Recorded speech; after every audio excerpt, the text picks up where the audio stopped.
Hello दोस्तों, आज के इस वीडियो में मैं बहुत ज़्यादा इंपॉर्टेंट बताने वाला हूं। क्या है अनंत विस्तार की समतल आवेशित अचालक के निकट विद्युत क्षेत्र की तीव्रता।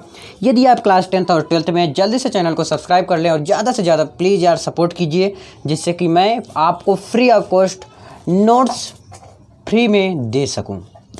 और ये मुझे लगता है 1 मंथ में पूरा हो जाएगा और मैं आपको नोट्स भी फ्री ऑफ कॉस्ट मैं आपसे आज प्रॉमिस कर रहा हूँ। जो मेरे पास नोट्स होगा मैं उसको आपको प्रोवाइड करूँगा और जल्द ही मैं ये कामना करता हूँ अगर आप सबका इसी प्रकार से सपोर्ट और प्यार मिला, ऐसे ही शेयर करते रहें तो जल्द ही पूरा हो जाएगा वो सपना आप सबका भी कि आप सबको फ्री ऑफ कॉस्ट नोट्स मिल जाएगा। चलिए स्टार्ट करते हैं आज का ये वीडियो। देखिए, पहली बात तो अनंत विस्तार की समतल आवेशित अचालक क्या है, अचालक के निकट विद्युत क्षेत्र की तीव्रता ज्ञात करना। देखिए, इसके डायग्राम बनाता हूँ, फिर उसके बाद आगे बताता हूँ। एक मिनट, देखिए मैं वीडियो बंद करके ऐसे बना दे रहा हूँ ना। देखते रहिए, आप सबको भी जिससे कि आ जाए बनाने। ये मान लेते हैं क्या है, देखिए जो पूरे पृष्ठ पर क्या है एक समान रूप से फैला, जिसका ये पृष्ठ घनत्व मान लेते हैं, कुछ भी मान लेते हैं। अभी देखिए ये गौसीय बेलन है, क्या है, गौसीय बेलन है, क्या है, ये गौसीय बेलन है। क्लियर हुआ। अब यहाँ से अनंत विस्तार की कोई क्या बना देते हैं, प्लेट बना देते हैं। आप सब क्या स्केल से करिएगा, ठीक से अच्छे से ना, स्केल से करेंगे तो ज़्यादा बेटर रहेगा।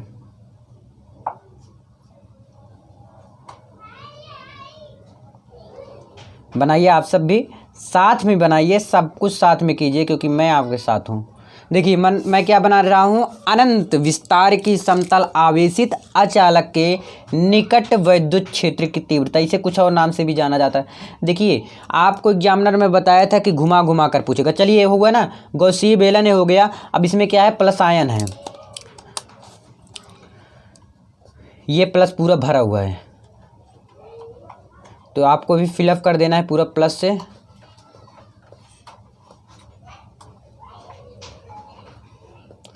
ठीक है, कर दिए फिलअप। चलिए ये पूरा प्लस प्लस कर दिए। अब यहाँ से मान लेते हैं ये क्या हुआ, ई है, ई हो गया। और यहाँ पर क्या मान लेते हैं, डेल्टा ए। अभी सब कुछ बताऊंगा सब कुछ के बारे में, यहाँ पर भी वही चीज़ होगा, तब ई डेल्टा ए।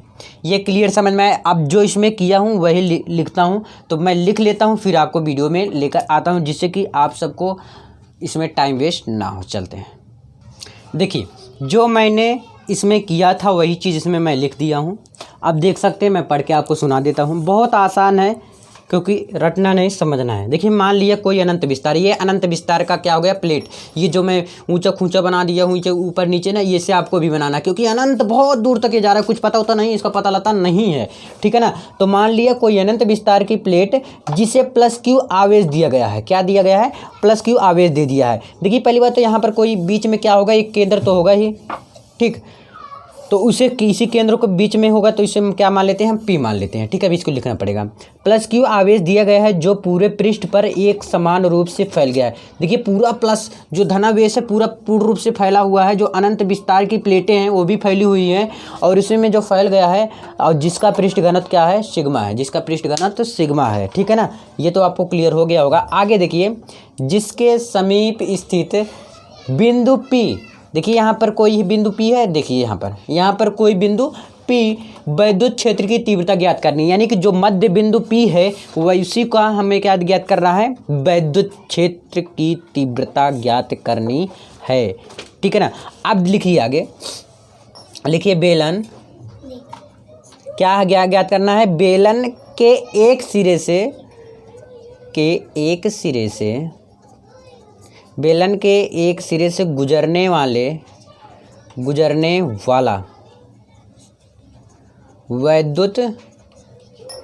विद्युत फ्लक्स क्या है, बेलन के एक सिरे से गुजरने वाला विद्युत फ्लक्स क्या हो जाता है, φ1। फाई मान लेते हैं ना, तो फाई बराबर क्या होता है, फाई ई बराबर ई ए।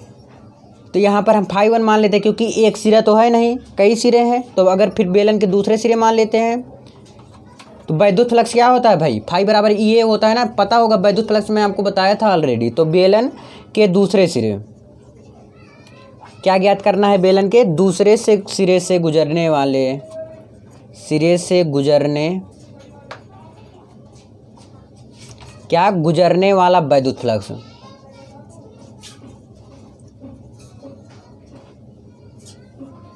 क्या ज्ञात करना है, बेलन के दूसरे सिरे से गुजरने वाला वैद्युत फ्लक्स मुझे ज्ञात करना है। तो कैसे ज्ञात करेंगे, ये φ1 हो गया तो यहाँ पर क्या हो जाएगा φ2 इक्वल टू क्या हो जाएगा ये भी वही चीज़ है क्योंकि वैद्युत फ्लक्स इसमें भी ज्ञात करना है इसमें भी, तो ये φ1 था ये φ2 हो गया। ठीक, अब जब कुल वैद्युत फ्लक्स ज्ञात करेंगे आप, कुल वैद्युत फ्लक्स, जब कुल वैद्युत फ्लक्स करेंगे तो φ इक्वल टू क्या हो जाएगा φ1 प्लस φ2 हो जाएगा। क्लियर हुआ ना, यानी कि φ1 एक बार हो गया, एक बार φ2, तो φ इक्वल टू φ1 का वैल्यू क्या है EA और φ2 का वैल्यू क्या है EA है।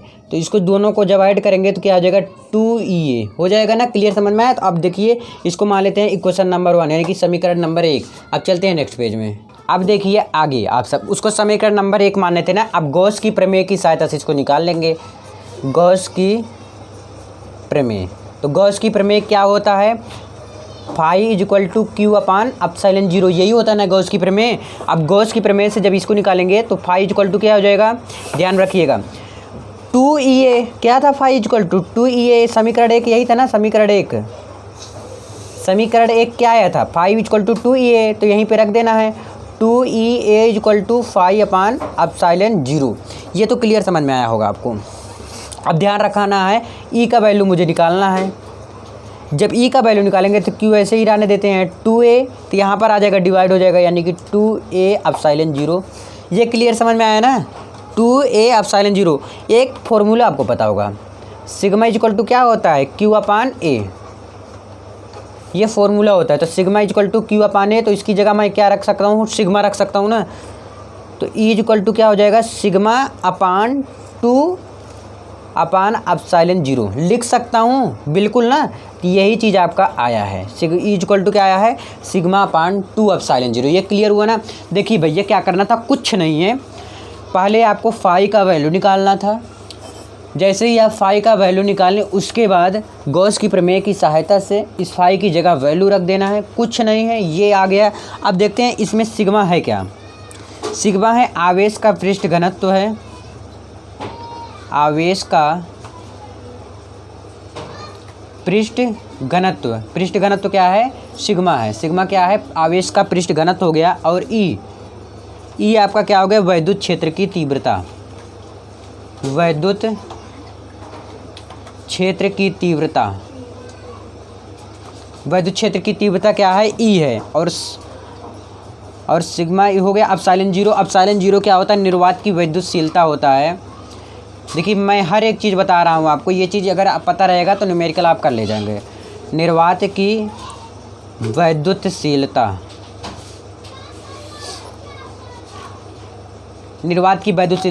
इस सिग्मा का मान कितना होता है, सिग्मा इक्वल टू क्या हो जाता है, सिग्मा का वैल्यू याद रखना 8.85 गुणे 10 की घाते -12 सेमी स्क्वायर प्रति न्यूटन इंटू मीटर स्क्वायर होता है ना। तो ये भी आपको सिग्मा का भी वैल्यू आपको क्लियर पता चल गया है। मुझे उम्मीद है कि ये वीडियो आपको बहुत ज़्यादा पसंद आया है। तो पसंद आया है तो प्लीज़ ज़्यादा से ज़्यादा शेयर करिए और सपोर्ट कीजिए भाई के चैनल को, जल्दी से सब्सक्राइब कर लीजिए। बहुत बहुत धन्यवाद आप सबका।